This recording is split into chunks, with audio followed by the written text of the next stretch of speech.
Hi అండి. అందరూ ఎలా ఉన్నారు? నేను చాలా బాగున్నానండి. మీరు కూడా బాగున్నారనుకుంటున్నాను. Welcome back to Bujjamma recipe. ఎంతో టేస్టీగా, ఈజీగా అయిపోయే వెజ్ బిర్యానీ నా స్టైల్లో ఎలా చేస్తానో ఒకసారి చూసేయండి. ముందుగా స్టవ్ వెలిగించుకొని ఒక ప్యాన్ పెట్టుకుని అందులో 5 టేబుల్ స్పూన్ నూనె వేసుకోండి. నూనె బాగా మరిగిన తర్వాత బిర్యానీ ఇంగ్రీడియంట్స్ అన్నీ వేసుకొని బాగా ఫ్రై చేసుకోండి. తర్వాత పచ్చిమిరపకాయలు, ఉల్లిపాయలు, క్యారెట్ని కూడా వేసుకొని బాగా ఫ్రై చేసుకోండి. అవి బాగా ఫ్రై అయిన తర్వాత మీ దగ్గర ఏ వెజ్జెస్ అయితే ఉన్నాయో అవన్నీ వేసుకొని బాగా ఫ్రై చేసుకోండి. తర్వాత కరివేపాకు, కొత్తిమీరని కూడా వేసేసుకొని బాగా ఫ్రై చేసుకొని తర్వాత అల్లం వెల్లుల్లి పేస్ట్ అలాగే బిర్యానీ మసాలా కూడా వేసుకొని బాగా ఫ్రై చేసుకోండి.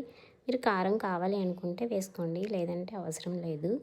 తర్వాత నేను ఒక గ్లాస్ రైస్కి 2 గ్లాసులు వాటర్ అయితే వేసుకుంటాను. మీరు ఎన్ని గ్లాసులు పెట్టుకుంటారో దానికి తగ్గట్టుగా వాటర్ వేసుకొని కుక్ చేసుకోవడమే.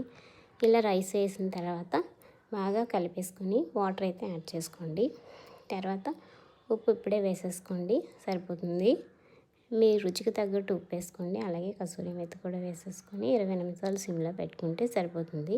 రైస్ అనేది కుక్ అయిపోతుంది, బిర్యానీ రెడీ అయిపోతుంది. ఇంక ఈ వీడియో కనుక మీకు నచ్చినట్టయితే ప్లీజ్ లైక్ చేయండి, షేర్ చేయండి, అలాగే కామెంట్ చేయండి. ప్లీజ్ సబ్స్క్రైబ్ కూడా చేసుకోండి. Thank you so much.